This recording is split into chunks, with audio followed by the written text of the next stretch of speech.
Bonjour à tous. Alors, construis ton ordi 8 bits from scratch. Mais avant ça, revenons un peu en arrière. 2023, revenons en 2014. En 2014, j'ai fait une session Angular from scratch. Et c'est le from scratch qui est important. Et d'ailleurs, ce qui est rigolo, c'est que sur la photo, on voit mal, mais on voit, j'ai vu qu'il y avait Hands on Elasticsearch avec David Pilato. Je ne sais pas s'il est dans la salle. Non, bah, il se verra sur sur la vidéo. Il était aussi présent, je ne connaissais pas à l'époque. Je trouve ça assez marrant. Donc j'avais commencé du from scratch. C'était une session que j'avais énormément aimée parce qu'on prenait Angular, qui à l'époque apparaissait comme complexe, compliqué, et on le déconstruisait et je recréais d'une page blanche Angular from scratch en live, le moteur hein, évidemment, pas tout Angular, et ça fonctionnait. J'ai trouvé ça fou, j'avais trouvé ça génial, et je pense que ça a été le début de quelque chose. Et en fait, ce qui s'est passé, c'est qu'après, je me suis dit, mais dans ma boîte, on pouvait faire du mécénat de compétences, donc j'allais dans des écoles et j'essayais d'enseigner, c'était mon truc, j'étais aussi formateur, et mon but, c'était de prendre des choses compliquées et essayer de les simplifier. Est-ce que c'est possible? Donc, même aller voir avec les enfants. Je sais qu'on est beaucoup à faire ça avec nos enfants, et donc moi aussi, et là, je me suis dit, tiens, est-ce que je peux enseigner l'électronique, peut-être pas tout l'informatique, mais déjà les bases, l'électricité déjà, l'électronique. Et donc j'avais fait des séances Arduino. Et là, j'étais dans une classe de 6e où on avait fait un Arduino. J'avais mis le petit LCD, puis je voulais faire une sorte de petite Game Gear avec le petit joystick. Et j'en étais à l'étape du début. Et c'était marrant parce que tout en bas à gauche, vous voyez marqué Thomas Pesquet sur le LCD. C'est pas du tout ça. Moi, j'avais marqué Hello World ou un truc comme ça. Et j'arrive, je fais, mais comment t'as fait ça? Oh, bah, je sais pas, j'ai vu du texte, j'ai modifié, j'ai cliqué comme tu m'as montré. Et je fais, waouh, bravo, tu fais quoi dans la vie? Astronaute. Ok, vas-y, pas de problème. Vas-y. Écoute, rien ne t'arrête. J'ai trouvé ça génial. C'est tellement, ça c'est vraiment kiffant. Et quelqu'un aussi qui me fait kiffer, c'est Richard Feynman. Richard Feynman, c'est un grand physicien, éminent physicien, prix Nobel. Il est absolument fabuleux parce qu'il était connu non seulement pour son prix Nobel de physique, la physique quantique, tout ça, mais surtout parce qu'il était pédagogue. C'est ça aussi. Alors il joue du bongo aussi. Hein. Il était connu pour ça dans les boîtes de nuit, mais surtout pour ça. C'est vrai, vous pourrez vérifier. On le voit, on en parle aussi dans des séries. Mais il était très connu parce qu'il s'appelait The Great Explainer. Il était capable de déconstruire, et il était des choses compliquées. Il était très connu d'ailleurs pour ses schémas, pour ses petits dessins de Feynman, ils sont très connus. Et ce qu'il disait, lui, c'était What I cannot create, I do not understand. Pour lui, il fallait qu'il puisse créer quelque chose pour vraiment le comprendre. Et c'est aussi ma philosophie, je trouve ça absolument génial. C'est pour ça aussi que je me suis lancé dans la construction de ma maison. Mon père m'a dit, tu veux une grande maison, tu peux le faire toi-même, et tu l'as construit. Je suis OK, pourquoi? Ça fait 10 ans, je n'ai pas encore fini. Mais on y arrive. On apprend, en tout cas on apprend, hein, plomberie, électricité, tout ça. C'est vraiment sympa. Mais je suis tout à fait d'accord. Et d'ailleurs, Richard Feynman, ce qu'il aimait bien, lui, c'était éminent physicien, il aimait faire les premières années. Parce qu'il a dit c'est très dur d'attaquer les premières années, si tu es capable de prendre les premières années dans les grandes universités américaines, hein, si tu es capable de construire quelque chose, de l'expliquer les premières années, c'est que vraiment tu as compris comment ça marche. Et je trouvais ça absolument génial, et je suis tout à fait d'accord avec lui. Et je me dis, mais comment est-ce que je peux expliquer des concepts, ne serait-ce comme les 0 et 1 qui font peur à tout le monde? Alors, il y a certaines vidéos comme celle-là que je passe, hein, avec Jacou la fripouille, 0-1. C'est un peu agaçant, mais on comprend bien, c'est 0, il n'y a rien, il n'y a pas de son, il n'y a pas de lumière, il n'y a rien, il n'y a pas d'électricité, 0 volts.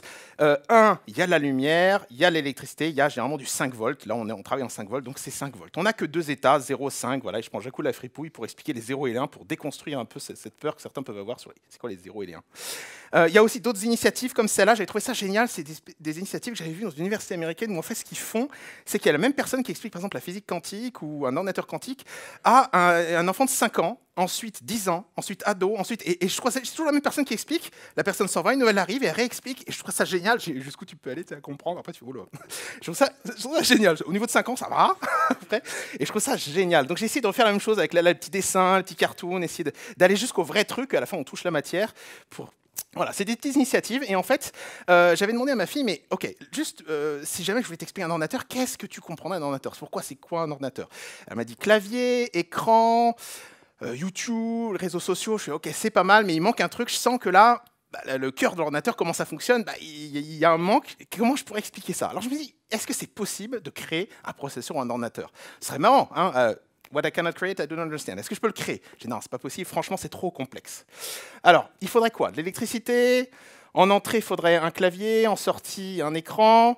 Et entre les deux, qu'est-ce qui se passe? Il faut traiter de la donnée. Alors, en entrée, on aurait quoi? En entrée, on aurait des petits deep switch pour entrer les 0 et les 1.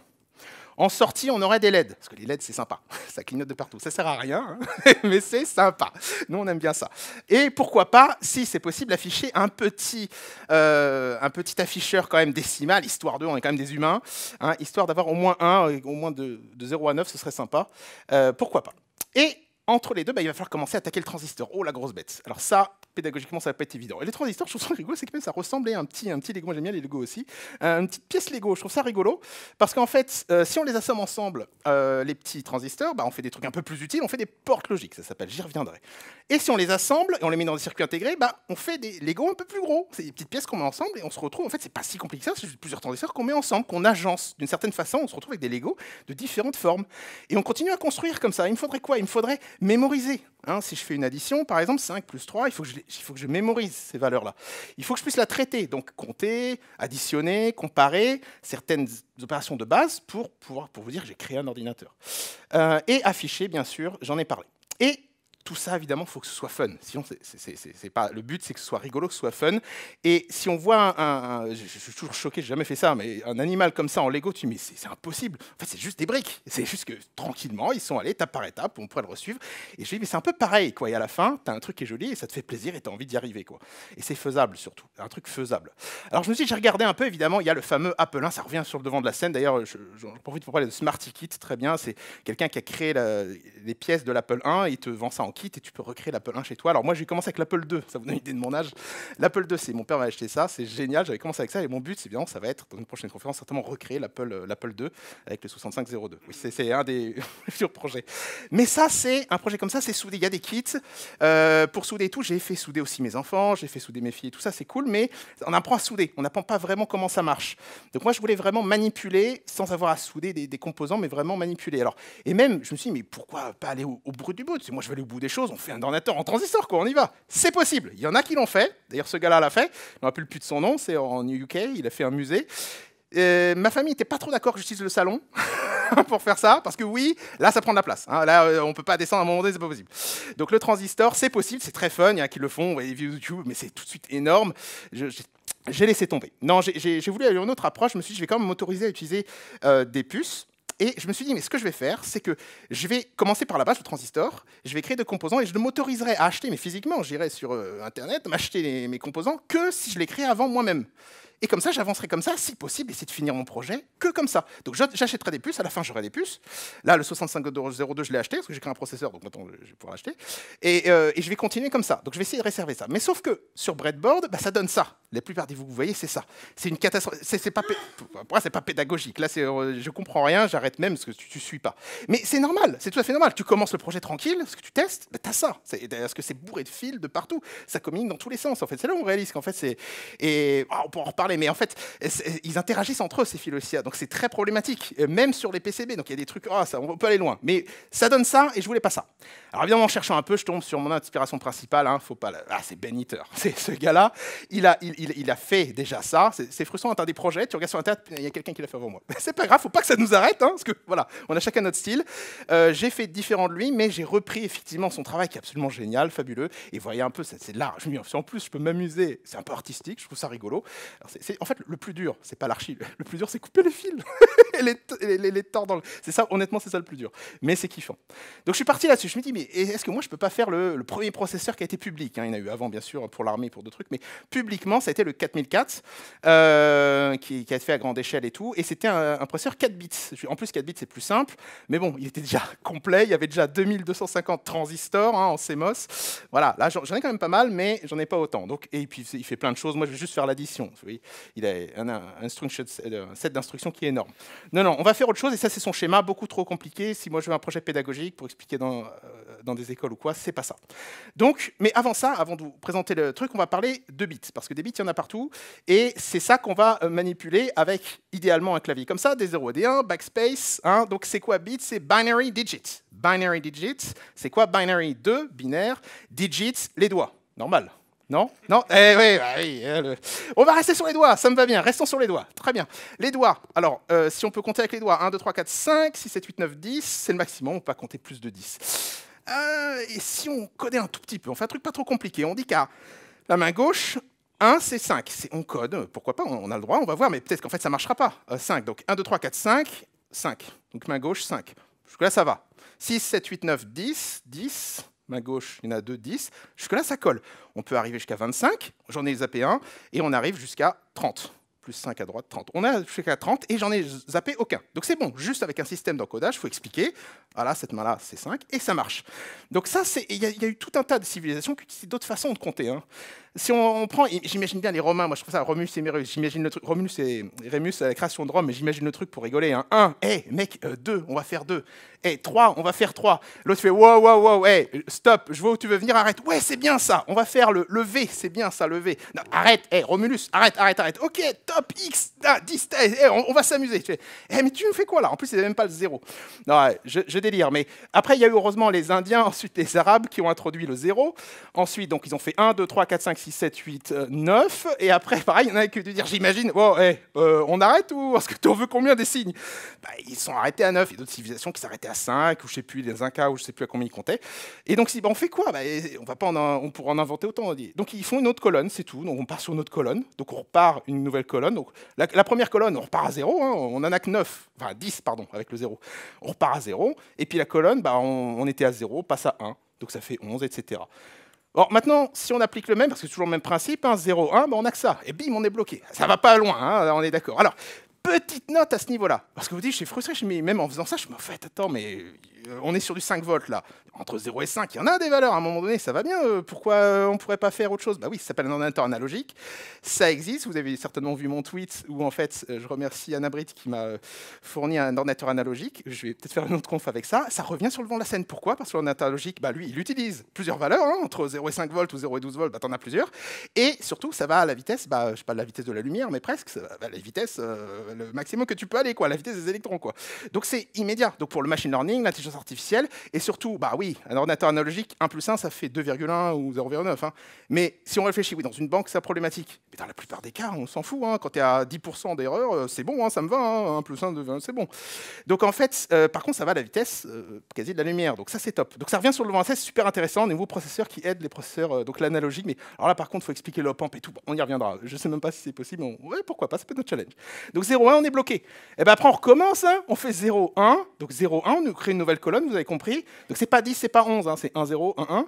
Et après, c'est reparti, 1, 0, 0. Voilà, vous aurez compris. Tac, tac, tac. Voilà, c'est le principe de colonne. Donc évidemment, il y aura beaucoup de colonnes. Donc c'est ennuyeux. Donc c'est pour ça qu'en vrai, on utilise hexadécimal et d'autres, voilà, pour compter en base 16 pour que ce soit un peu plus court. Et puis bon, pour d'autres raisons, c'est plus pratique aussi. Mais là, on va rester sur le binaire parce qu'on est vraiment à la base. Donc, le petit souci, c'est qu'après, je me suis dit, au niveau du transistor, il faut quand même que j'arrive à expliquer. Vous avez vu ce petit dessin, un petit cartoon. Et je me suis dit, mais il y a quand même un souci avec même l'eau. C'est pas évident d'expliquer avec de l'eau. C'est un peu le classique. Donc là, c'est tout nouveau. Vous avez fait ça au Devox. J'ai jamais expliqué ça comme ça. Donc dites-moi après dans les commentaires si ça vous plaît. C'est le principe. En fait, je me suis dit, comment expliquer en cartoon ou quoi que en fait le petit personnage, il choisit un chemin et pas un autre. Donc je me suis dit, E.T., avec le concept E.T. go home, E.T. phone home, lui il va retourner à la maison, il va aller dans sa soucoupe, donc il aura le choix, en parallèle, il veut retourner chez lui. Donc en fait, ça va représenter le courant. Donc si vous regardez ici le deuxième schéma, il est bloqué, là il est dans un transistor, donc il a trois pattes, hein, il arrive par le haut, il est bloqué, la porte est fermée, il ne peut pas passer, par défaut, voilà, c'est un NPN, il est bloqué. S'il a un autre petit alien qui vient ouvrir la porte, parce que la porte est de son côté, la clenche est de son côté, l'autre il passe, voilà, donc là on a un transistor. Et si on part comme ça, là, ça ne sert pas à grand-chose, donc on va lui faire une petite ouverture. On fait une petite ouverture donc on fait une sortie, on tire un fil pour faire une sortie. Donc ça veut dire que là, on se retrouve que si la porte est fermée, il ne peut pas passer, donc il prend l'autre. Donc en fait, s'il n'a rien devant, il n'y a pas de courant qui arrive, il y en a qui sort. Tiens, on a déjà un petit composant qui inverse le courant, c'est rigolo. On peut déjà faire une petite fonction.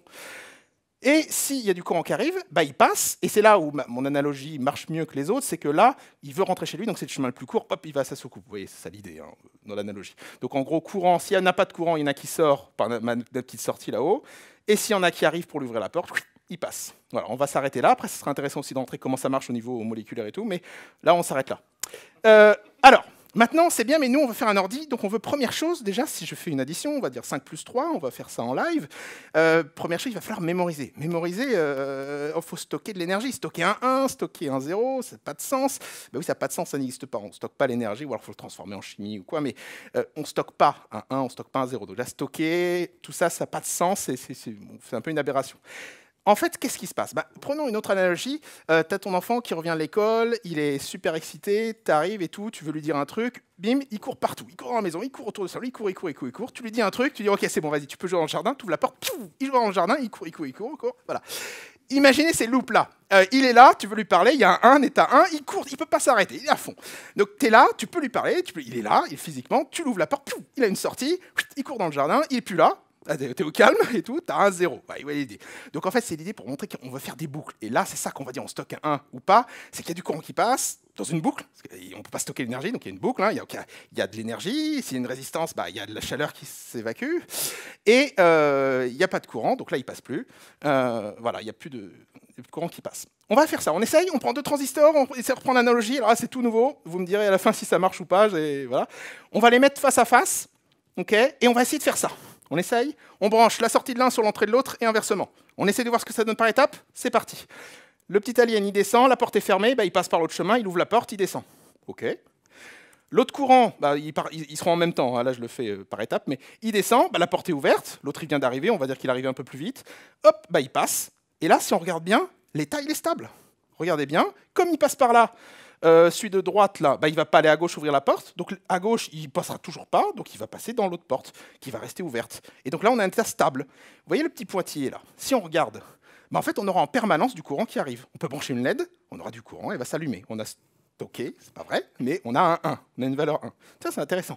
Et si là où j'ai mis les pointillés, on fait une ouverture, on tire un fil, bam, on l'emmène à la masse. Donc on lui amène une autre soucoupe. Ah bah c'est bon, lui, il passe. Mais en passant, bah, il est content, il ne va plus passer dans l'autre chemin, donc la porte va se fermer. Donc l'autre, il arrive, la porte est fermée, bah, il va aller dans l'autre porte, il va l'ouvrir, et l'autre, il va passer. Et si on regarde là, l'état va être stable. Si on regarde, bah, l'autre, la porte sera toujours fermée, l'autre, il passera toujours par ce chemin, et on a un état stable. Et si on regarde, il n'y a plus de courant qui passe, on est à 0. Si on met une LED, elle va s'éteindre. On essaie de le prouver, c'est parti. Attention. Alors là, live. Je vais brancher ici. Donc vous voyez ici mes 2 transistors. Ah, le focus se fait pas. Vous voyez les 2 résistances. Excusez-moi, je dézoome un peu. Voilà. Vous voyez 2 résistances peut-être en loin, mais l'un va à l'entrée de l'autre. Enfin, faut me croire, mais voilà, c'est le schéma que vous avez vu. Et j'ai mis mes 2 boutons. Le bouton de droite là qui va permettre de mettre à la masse pour, voilà, pour tirer le courant vers la masse. Et pareil de l'autre côté pour le remettre. Voilà, c'est juste, je ne l'ai pas montré sur le dessin, mais c'est le même principe. Et la petite LED que j'ai dit qu'on afficherait. C'est parti, on essaye. Alors. Et ça, c'est le stockage, entre guillemets, le plus simple qui peut exister. Donc 2 transistors, avec 2 transistors, vous avez stocké 1 bit. Donc si vous en voulez 8, bah, faudra en faire 8, etc. Donc c'est une façon, il y a d'autres façons de faire avec des condensateurs, bien sûr, mais voilà. C'est parti, on y va. Ça a marché. Yes. Donc là, vous voyez le courant passe, j'appuie, voilà, ça ne change rien. J'appuie sur l'autre, hop, elle s'éteint. J'appuie plusieurs fois. Et je vais vous montrer même, pour ne pas tricher, ce n'est pas un push button si je retire. Voilà, le bouton, il reste allumé, donc ce n'était pas un push button. Donc c'est bien que le courant, il continue à boucler. Donc on a créé 2 boucles, okay, et ça fonctionne. Donc là maintenant, si je le réteins, hop, voilà, on fera ça plus tard. Voilà, donc ça fonctionne. Donc on peut stocker. Donc ça c'est top. Donc maintenant je peux acheter un registre. Donc j'ai acheté des registres, et c'est parti, on peut continuer.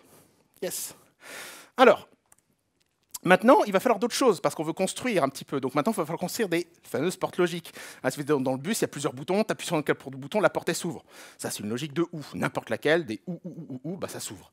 L'autre inverse, c'est et. Un film d'espionnage, hein, il faut que les 2 espions, voilà, ils ouvrent la porte en même temps, chacun avec leur clé, c'est un et, sinon la porte ne s'ouvre pas.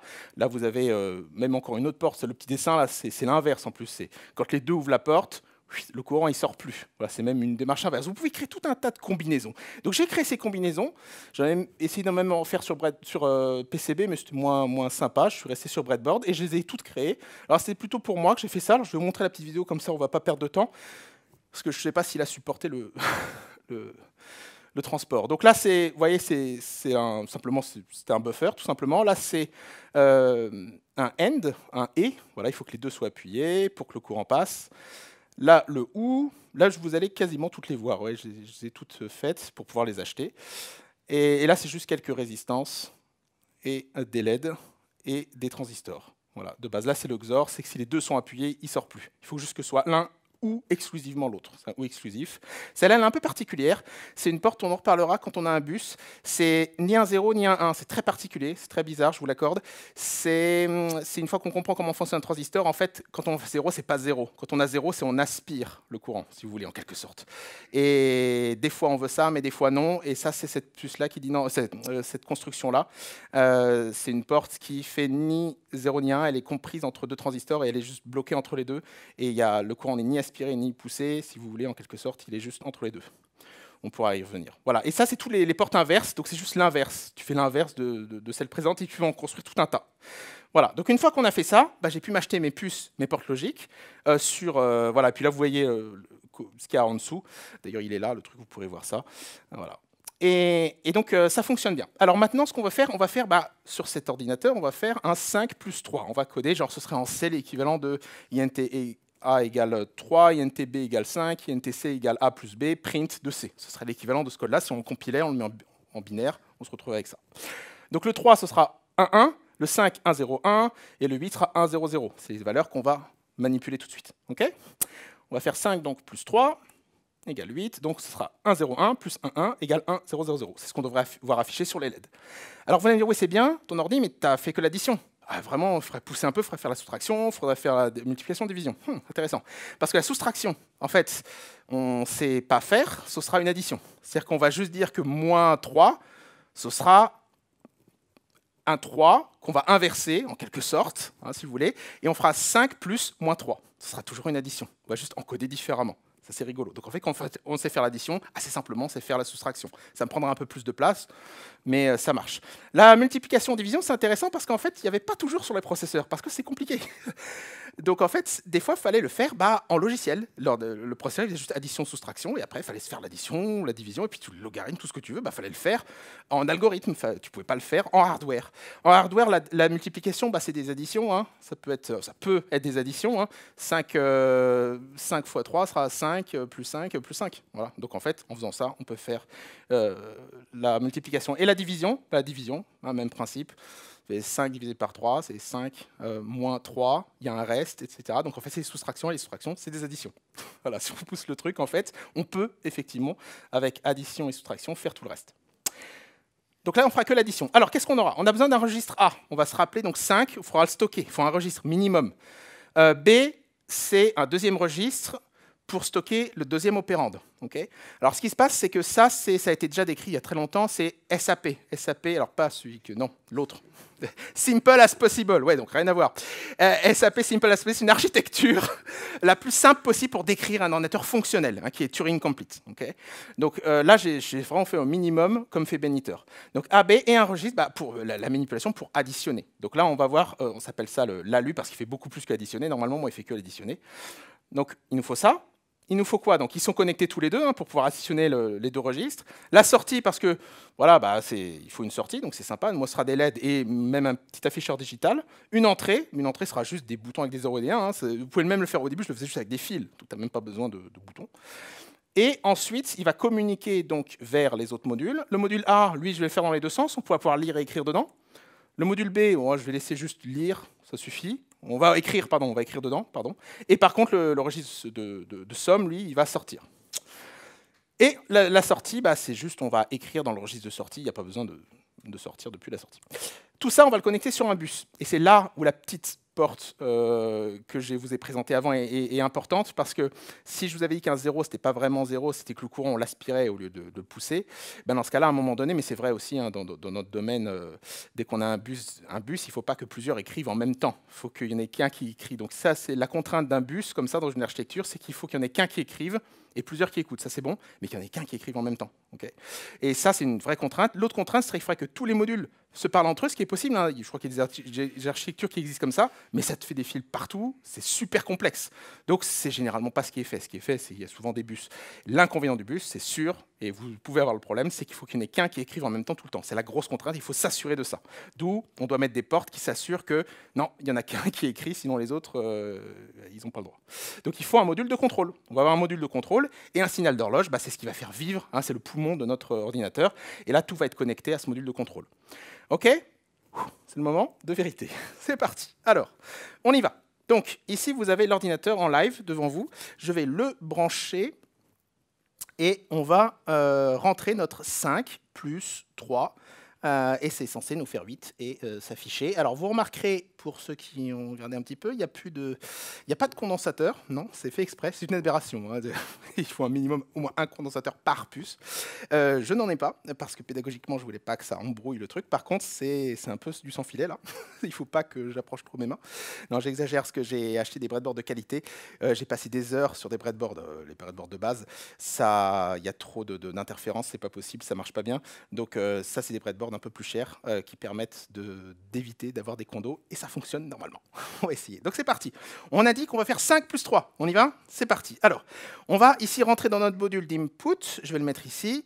Ça, c'est notre module d'input. C'est juste, ça pourrait être des fils, c'est la même chose. Là, j'ai juste mis des petits deep switch pour entrer. Regardez, on va mettre ici. Donc 1, 0, 1.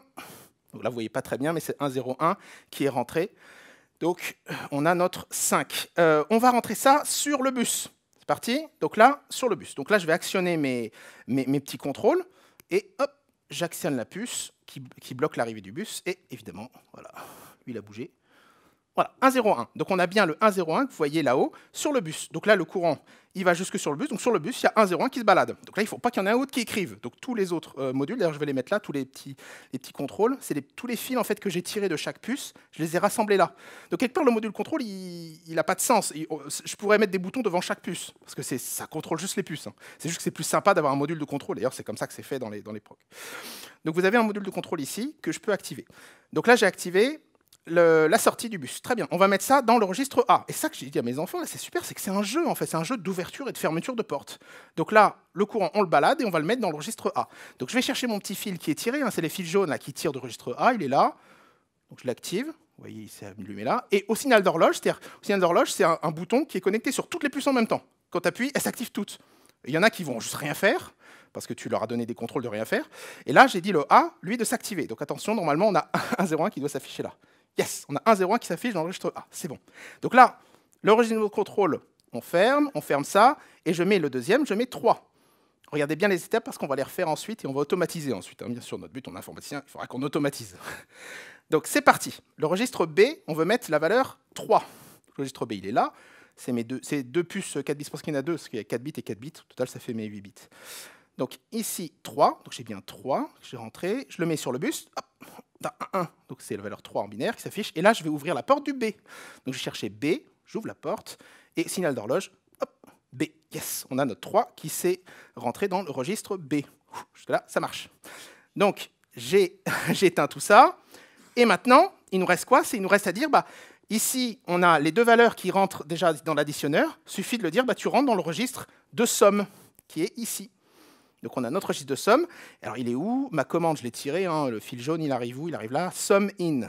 Donc c'est sum in, il est là. Et normalement, quand j'appuie, yes! On a notre 8 qui est rentré. Donc on a 5 plus 3 égale 8. Ça a marché. Il est bien dans notre registre de somme. Je ferme ça. Et là maintenant, c'est ça qui est rigolo, c'est que maintenant, on veut l'afficher dans output. Donc là, on a deux actions. On veut sortir du registre somme et rentrer dans le registre de sortie. Donc je sors, donc c'est le bouton, il est là, sort. D'ailleurs, on le voit sur le bus, regardez, hop, il est là. Donc c'est déjà bon. Et rentrer dans le registre de sortie qui est là. Et normalement, le 8, il doit sortir là et s'afficher là. Et un décodeur ici l'affiche en décimale. Yes, c'est bon, ça a marché. Donc là, on a 5, merci, c'est bon. Ça a été... Voilà. Merci, c'est bon. Et là, alors oui, vous me direz, non, t'as triché, t'as un décodeur binaire 7 segments. Attendez, bougez pas. Voilà. Vous avez ici des portes logiques, donc des et, des ou. Hein, voilà. C'est compliqué, vous voyez au fil, pour décoder à la main. Du binaire, là c'est juste 2 bits, vers un afficheur LED. Donc je l'ai fait avant, j'ai pas triché. Alors normalement, il est plus... là j'ai juste fait pour 2 bits, mais il faudra le faire pour 8 bits. Mais je l'ai fait avant et je me suis autorisé à acheter la puce qui décode, vu que je l'avais créé avant. Voilà, même principe hein, à chaque fois, voilà, de le créer pour que je puisse comprendre comment ça marche. Yes, donc ça c'est bon. Ok, donc là on a pu additionner. Alors, vous allez me dire, oui mais attends. Super, ça a marché, c'est bien, mais c'est pas un ordinateur. J'ai utilisé mes doigts, j'ai pas arrêté d'ailleurs de le manipuler. C'est pas normal, ça devrait marcher tout seul. Est-ce que c'est possible? Alors, Voilà ce qu'on va faire. On va essayer de résumer un peu ce qu'on va faire. Qu'est-ce qu'on a fait? On a fait ça. C'est-à-dire que ici, vous avez le résumé de ce que j'ai fait avec mes doigts. Première ligne, j'ai activé l'entrée du registre A. Deuxième ligne, vous voyez, j'ai activé un 1. Hein, j'ai balancé du courant avec mon petit deep switch dans le registre B. Ensuite, j'ai activé le registre somme. Et c'est là, le dernier où il y en avait deux, c'est j'ai activé la sortie du registre somme et activé l'entrée du registre de sortie. Il y avait un 1. Voilà. Et si on les met côte à côte, ça fait une série de bits. Si on peut les mettre dans un registre, dans une mémoire, déjà, on s'enlèverait une partie du travail. C'est ce qu'on va faire. On va mettre ça dans une mémoire. Donc, je vais prendre ici une EEPROM. Elle est là. Hop. Non, vous ne voyez pas. Hop. Ici, voilà. Une EEPROM. Je me suis fait un petit bouton reset, un petit bouton store. Et ça se fait bien. Là, c'est une EEPROM. Et ici, vous enregistrez l'adresse. Ici, vous tirez des fils vers un module. Ça, c'est un peu long, mais il faut se le... Ouais. Oui, je sais, le petit clavier.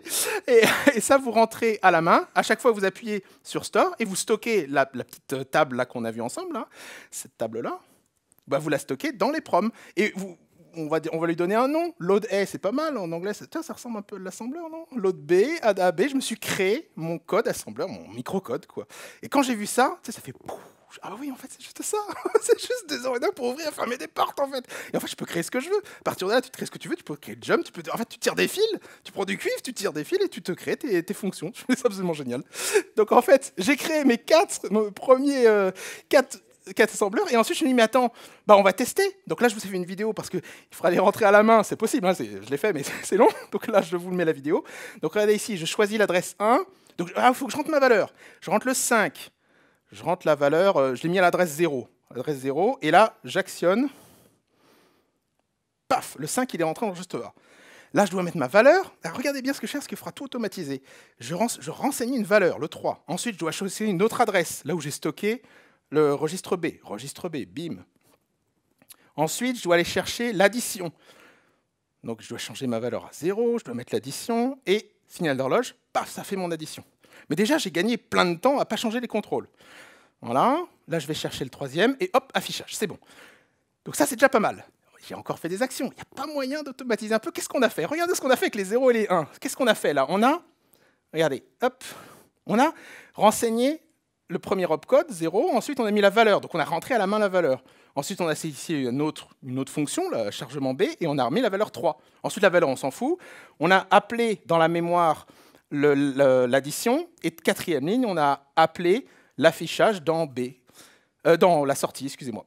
Donc, en fait, c'est des séries de 0 et de 1. On ne peut pas mettre ça dans une autre mémoire. Et ça, ce serait pas... oui. Ça, c'est une RAM. Donc, vous mettez ça... Pareil, même principe, hein, tu achètes une RAM, j'ai tiré des fils, deux boutons reset et store, j'ai branché mes fils. Là, c'est un peu long parce que la RAM, ça ne conserve pas. Donc, à chaque fois que tu fais le test, il faut tout retaper le programme. Bon, il y a quand même une quarantaine de bits à taper, mais bon. Et là, tu renseignes ça, et ça, c'est notre programme. Nous, en tant que dev, c'est notre programme. C'est nos quatre lignes de programme que j'ai décrit en C tout à l'heure.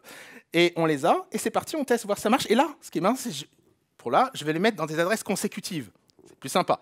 Je vais mettre l'adresse 0, ligne 1, ligne 2, ligne 3. Elles sont consécutives, c'est important, parce que c'est comme ça que ça marche. Pour ceux qui connaissent, ce sera le programme counter qui va s'occuper de ça. Donc ici, on y va, on le branche. Donc ce qui est marrant, c'est que c'est des modulaires, donc on le branche à l'autre. En fait, je remplace à chaque fois mes doigts par des fils qui vont tirer des fonctions. Donc c'est parti, on y va. Donc j'étais à l'adresse 0, paf, on a le 5 qui est rentré. Je vais chercher, vous voyez, là je dois aller chercher la deuxième adresse. J'active le signal d'horloge, hop, on a le 3. Je vais chercher la troisième ligne de mon code, parce que c'est mon code dans la RAM. Troisième ligne, j'active, et hop, j'actionne. Et dernière ligne, je vais chercher la dernière ligne qui est l'affichage, qui sélectionne la RAM, qui elle-même va sélectionner mes lignes de contrôle, et j'ai l'affichage. On est pas mal. Il manque pas grand-chose. Qu'est-ce qu'on a? On a quelque chose qui compte. 0, 1, 2, 3. Et on a quelque chose qui fait cloc, cloc, cloc, un signal d'horloge. Bon. Comment on pourra automatiser ça? La partie compter. Alors, la partie contrôle, il faudrait qu'on voit un flip-flop. J'en ai créé, je les ai fait, c'est rigolo, j'ai pas le temps là. Il faut me croire, donc j'ai fait un flip-flop. Et si vous en mettez l'un à la suite de l'autre et vous les chaînez, bah, à chaque fois qu'il y en a un qui s'active, l'autre il s'active toujours la moitié du temps de l'autre, vu que pendant qu'il est désactif, bah, il n'active pas l'autre. Donc en fait, vous avez un chaînage, et si vous tirez des fils de ça, bah, ça vous fait quelque chose qui compte. Donc on peut compter en chaînant des petites mémoires, des petits flip-flops, et ça se chaîne. Et ce flip-flop, on l'active comment? On l'active avec un signal d'horloge. Yes! Le seul truc qui nous reste, c'est un truc qui... Ah, un signal d'horloge. Il ne nous reste que ça, et on a tout. On a le compteur, et on a potentiellement les trucs qui marchent. Qu'est-ce qu'on peut utiliser? Qu'est-ce qu'un informaticien, qu'est-ce qu'un électronicien utilise quand il veut avoir un signal d'horloge? Eh ben, il y a le classique, le grand classique, le 555 timer. Wow, j'ai du mal à... Alors, vous avez le 555 timer que vous devez connaître, ou vous n'avez pas. Peut-être pas forcément, d'ailleurs, s'il fait un petit peu peur, hein, si vous regardez bien. Vous avez ici, oui, hein, il y a deux comparateurs, déjà, voilà. Vous avez ici un flip-flop, une sortie. C'est pas évident, je me suis dit, ça m'embête parce qu'après, il va falloir que j'explique ce truc-là. Ça va encore me rajouter du... Il n'y a pas un truc plus simple, un truc plus rigolo, un truc... Ben oui, on a... Peut-être certains d'entre vous ont déjà fait ces petits projets où tu as tes petits condos et puis tu as un truc qui clignote, un petit oscillateur là qui clignote. Hein, c'est pas des trucs qu'on a... Regardez-moi ça. Je suis sûr que vous allez reconnaître, non? What part of this don't you understand? Right? Non, j'exagère. C'est pas évident à comprendre et il y en a très peu qui arrivent à l'expliquer correctement sur YouTube. J'ai vraiment du mal. En fait, vous avez juste des composants de base. Là, on revient à ce que je voulais dire. Deux petits transistors, un petit peu comme la vidéo là, avec les deux aliens là, hein, les deux E.T. Deux transistors la sortie de l'un va dans l'entrée de l'autre, sauf qu'on rajoute des condensateurs. Les petits condensateurs, ils se chargent, ils se déchargent. Eh bien oui, on a notre timing. Si on les met tout en parallèle, enfin on les met symétriques, il y en a un qui va se charger quand l'autre se décharge et inversement. Et comme c'est pas parfait, tu dis mais ça marchera pas. Si c'est parfait, ça marchera pas. Oui, ça marcherait pas. Mais comme c'est jamais parfait, les transistors ne seront jamais exactement la même chose. Il y en a toujours un qui va se désynchroniser et il y aura une alternance. Et ce sera un autre sujet, mais ça fonctionne et ça clignote, et c'est rigolo. Je dis, bah, si je prenais ce projet que j'avais déjà fait avec ma fille, on a fait une petite voiture de police, si je le branchais là-dessus, est-ce que ça marcherait? On essaye? Eh ben, ça marche. Donc en fait, on a ici le petit oscillateur en bas, là, vous voyez, le petit oscillateur stable, les deux condos, deux transistors, face à face, symétriques, et ça clignote. Donc j'ai le clignotement, je le mets dans mes portes logiques qui font des flip-flops, les JK flip-flops qui s'enchaînent, et je compte de 0 à 3. Et là, je me dis, mais si je le branche sur l'ordi, est-ce que ça va marcher? Hein, on essaye. Tac. Donc ça devient un petit peu, voilà, il y a pas mal de modules. Et là, on a l'étape 0, l'étape 1, l'étape 2, et l'étape 3, paf, ça fonctionne. Et c'est fini. Donc en fait, on se retrouvait avec un ordi là, où j'ai programmé à la main, donc en en assemblant, mais là, c'est même pas l'assembleur, c'est microcode en 0 et D1, dans ma ROM, dans ma RAM, paf, je fais mon programme, et puis le truc qui marche. Et attendez, le petit truc que je viens de découvrir avant la conf, je me dis, en fait, je fais 5 plus 3, c'est cool, mais je peux pas faire un truc sympa, j'ai pas le loop, j'ai pas le jump. Si je l'ai le jump. Et le compteur, arrivé à 3, ben, il boucle. C'est bon. En fait, j'ai de base, gratuit, ça je l'ai réalisé que récemment. Je m'en fiche, mais je l'ai. Alors, c'est un jump qui est arrivé à la ligne 4, il fait un jump 0, quoi. Donc, il fait que ça, hein, c'est pas... Voilà. Mais ça fonctionne. Donc, je dis, bah, si je fais... Alors, attendez, que je ne trompe pas, parce que je n'ai pas révisé là. Si je fais... je charge 1 dans A, j'additionne... je charge 1 dans A, 1 dans B, je demande l'addition, et je charge B dans A, et tout seul, la ligne 4, en fait, comme le truc, il va boucler, il revient, il va compter de 1 en 1 ou de 1 en 2. Donc, sans le faire exprès, j'avais aussi mon jump. Donc, en fait, j'avais aussi ça. Et tu vois le truc qui compte tout seul. Je fais, oh, c'est génial. Voilà. Donc, voilà, merci. OK. Bah écoutez, le seul truc aussi que j'ai trouvé ouf, et là je veux signaler ça aussi parce que c'est avec donc Ben Eater, Richard Feynman, il y en a un autre que j'ai vu, c'est un gars sur YouTube en fait, il prend des processeurs, il les met dans l'acide, il les découpe à la et il prend une photo et il essaie de décrire ce qu'il y a. Je me dis mais c'est pas possible. Et le mec il fait ça tellement bien, tellement pédagogique que je me suis retrouvé des fois à regarder un truc comme ça. Et je me dis, ah ouais, donc ça, c'est les registres, là, je suis comment j'ai fait ça. Parce que le mec, il t'explique tellement bien, il t'arrive à te faire reconnaître le gars. Le mec, il s'appelle Ken Sheriff. Le mec, il te montre, oui, bah là, tu vois, c'est l'émetteur là-bas. Ça, c'est un transistor, un vrai, dans un processeur. Ça n'a rien à voir avec les 3 pattes qu'on connaît. Il a toute une autre forme. D'ailleurs, c'est intéressant parce qu'en fait, on réalise qu'ils ne sont pas symétriques, un transistor. En fait, c'est pas du tout symétrique quand on regarde ça. Et le mec, il t'explique tellement bien. Il dit, oui, alors là, dans le Z80, vous avez une petite optimisation. Je suis, wow. Le mec, il arrive à lire ça comme ça, quoi. Et ce que j'ai trouvé fou, et ça, c'est génial, c'est que moi, je me disais à un moment donné, quand j'ai construit ça, et Ben Eater l'a pas fait, c'est pour ça que je trouvais ça génial, parce que je voulais avoir mes propres problèmes, et il n'avait pas mis de registre pour la somme. Donc en fait, je me dis, mais attends, mais ça va boucler. Parce que l'accumulateur, si je sors la somme dans A, ben ça va boucler. Quand même, je comprends comment ça marche l'informatique. Le truc, il va boucler. Je suis bon, je lui fais confiance. Il l'a fait comme ça, je le fais. Je lance le truc et je vois le truc, il boucle. Quand je remets la somme dans A pour accumuler l'accumulateur, je me dis, mais ça marche pas, il faut qu'il y ait un truc qui bloque, il faut un registre intermédiaire. Donc j'en ai fait un, donc moi je l'ai fait, je sais pas, je l'ai mis à la sortie, vous voyez, je l'ai mis à la sortie, ça marche, et j'étais content. Et je tombe sur cette vidéo, et le mec il ouvre un processeur, il regarde il nous montrait aussi le schéma du proc, il n'y avait pas de registre intermédiaire. Il ouvre le truc, il dit, tiens, d'ailleurs, regardez, ici, vous voyez un registre intermédiaire et tout, qui n'est pas dans la spec. C'est pas vrai. Le mec, en ouvrant le truc, il réalisait que ce qui n'était pas présent. Donc, en fait, il mentait dans la spec, parce que c'est pas important, en fait. Mais pourquoi moi, je construisais le truc, c'était important, j'avais besoin de savoir qu'il y avait un registre intermédiaire, sinon ça bouclait le truc. Et j'ai trouvé ça absolument génial, des mecs comme ça qui t'ouvrent le capot, et tu dis, tiens, et regarde comment ça marche pour de vrai. Tu dis, ah oui, ok, merci. Et d'être capable de faire ça, c'est complètement ouf. Donc, super aussi pour apprendre des trucs, c'est assez impressionnant. Voilà, bah, je vous remercie beaucoup. Moi,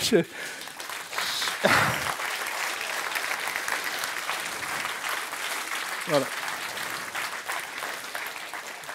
Voilà, je m'appelle Olivier Hubert, je suis Senior Partner Solution Architect à Haven. Je suis passionné de pédagogie, conférences, partage, tout ça. Et là, c'est ma petite passion personnelle. Et pour finir, je vais tester un truc. Vous l'avez en avant-première. Je ne sais pas si ça va marcher. Alors là, je ne sais pas. Hein. Là, je vous garantis rien. J'ai essayé de me dire est-ce qu'on peut créer une carte graphique. Attendez, carte graphique VGA. Attention, c'est VGA. Et ben en fait, c'est possible. Donc on essaye. Allez, on essaye.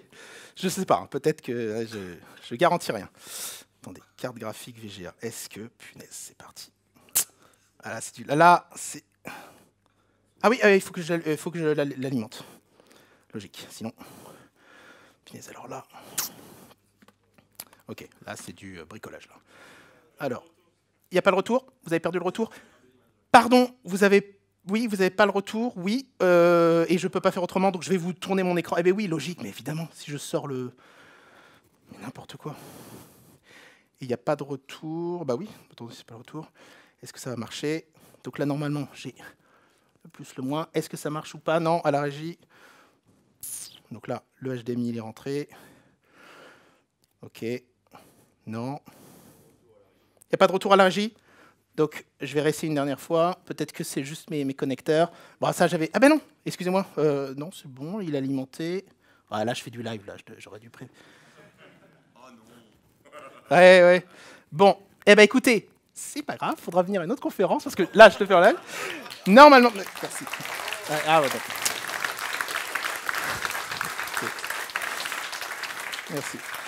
Normalement, vous avez un logo en 100 x 75 pixels qui s'affiche, un peu baveux, mais ça fonctionne. Voilà. Ce sera une prochaine conférence. Voilà, il faudra que je teste. Voilà, merci. Est-ce qu'il y a des... Ok, est-ce qu'il y a des questions?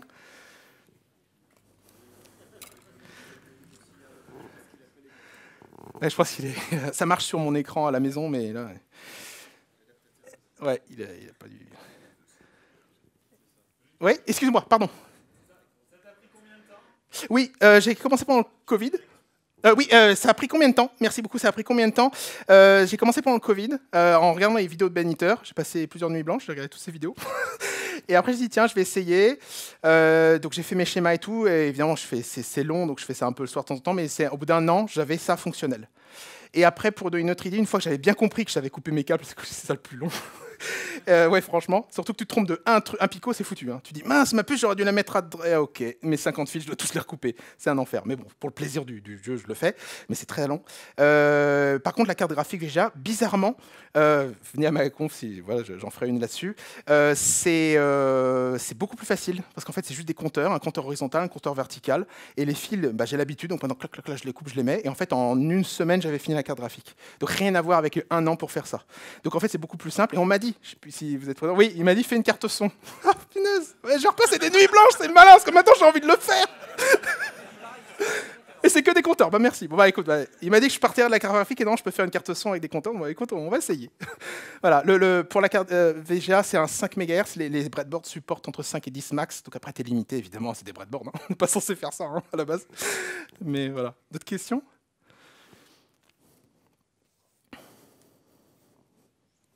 Écoutez, top. Ok, merci.